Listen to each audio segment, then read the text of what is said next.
Cuando uno empieza a hablar, ¿cierto?, de KPI o empezar a medir, uno tiene que empezar necesariamente, ¿cierto?, a definir algunas cosas. Y aquí yo quise comentar quizás estos 5 puntos, pueden ser más, pueden ser menos, pero al menos cuando uno va a definir un KPI, ¿cierto?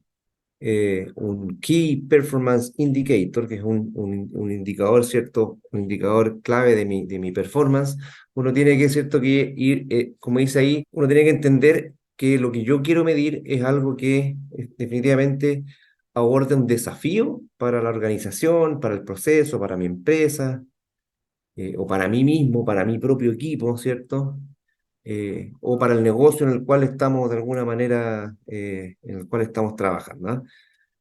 Una cosa que es fundamental es también elegir o acordar o consensuar o lo que sea un responsable. ¿Quién es la persona con nombre y apellido, digamos, ¿no? Que mira, yo creo que debería ser la gente que trabaja en despacho. ¿Ah? Eso es un poco ambiguo. Se lo vamos a dejar al jefe de despacho, al señor Carlos Ursúa, ¿cierto? Se lo vamos a dejar. Él va a empezar, ¿cierto?, a hacerse responsable de monitorear, ¿cierto?, este KPI que vamos a estar definiendo. ¿Ah? Él se va a encargar de obtener los datos. Si no tiene los datos, se va a tener que conseguir los datos. Él va a tener que, de alguna manera, que eventualmente generar algún reporte de este KPI que vamos a definir. Quizás cada cierto tiempo tendrá que generar un reporte un poquitito más complejo con algunos planes de acción, y vamos a estar todos nosotros, ¿cierto? Obviamente detrás del mismo KPI, detrás del mismo objetivo, como equipo, pero va a ser esta persona que nos va a estar de alguna manera dándonos luces, ¿cierto? De este KPI que vamos a estar monitoreando, ¿ya? Una cosa muy importante es establecerle una meta. Mira, vamos a empezar a medir, por ejemplo, dentro de un almacén, vamos a empezar a medir la productividad del picking, por ejemplo. Entonces vamos a elegir a la persona encargada de ese proceso, que nos va a empezar a medir. Él tendrá que ver cuántas horas trabaja el equipo de picking, cuántos pedidos se hacen. Vamos a tener que definir, ¿cierto?, cómo se calcula. Ujú. Y vamos a decir, bueno, vamos a partir por una meta, ¿no? Y ahí eso a veces es un poco difícil cuando uno quiere establecer una meta, porque generalmente uno puede caer en el error de establecer una meta que es muy difícil de concretarse. Vamos a decir que nuestra productividad tiene que ser altísima, o vamos a decir que nuestro nivel de servicio, por ejemplo, si hablamos de fill rate u otro indicador un poco más orientado al servicio, vamos a decir que nuestro fill rate tiene que ser de un 99,9%.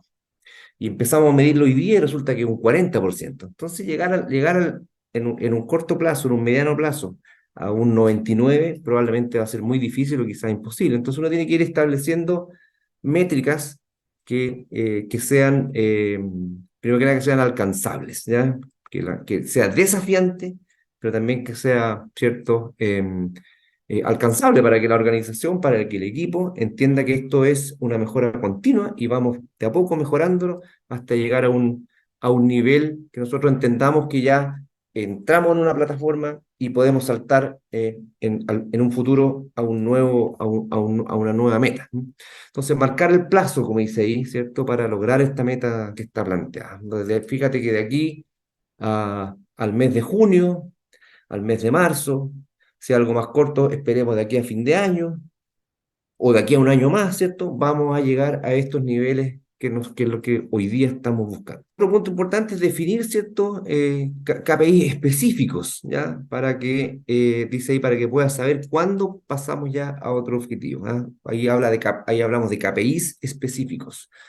No solamente un proceso, no necesariamente tiene que tener un KPI, puede tener más de uno. A mí me va a interesar, en el caso, por ejemplo, de la gestión de inventario, me va a interesar saber cuál es la diferencia de inventario que tengo en mis procesos de inventario, cuál es la rotación del inventario que tengo y, por ejemplo, cuál es el nivel de confiabilidad que tiene mi inventario. O sea, en términos de que en cada posición dentro del almacén exista, ¿cierto?, lo que el sistema me está diciendo que debería haber ahí. Entonces ahí establezco dos o tres KPIs que son clave, que son importantes, ¿cierto?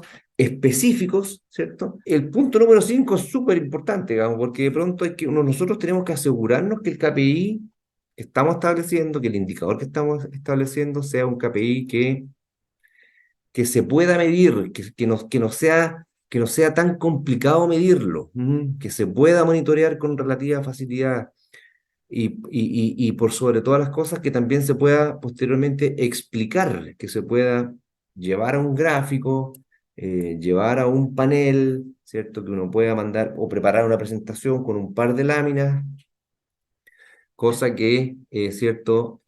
Ya sea a la gerencia de la compañía, a quienes están en el día a día sujetos en la gestión del KPI, o los operadores de planta, o los operadores de un centro de distribución, puedan verlo, puedan entenderlo fácilmente y por sobre todo puedan comprender también de qué manera puede cada uno aportar, cuál es mi rol y cómo yo aporto, ¿cierto? En la mejora del KPI.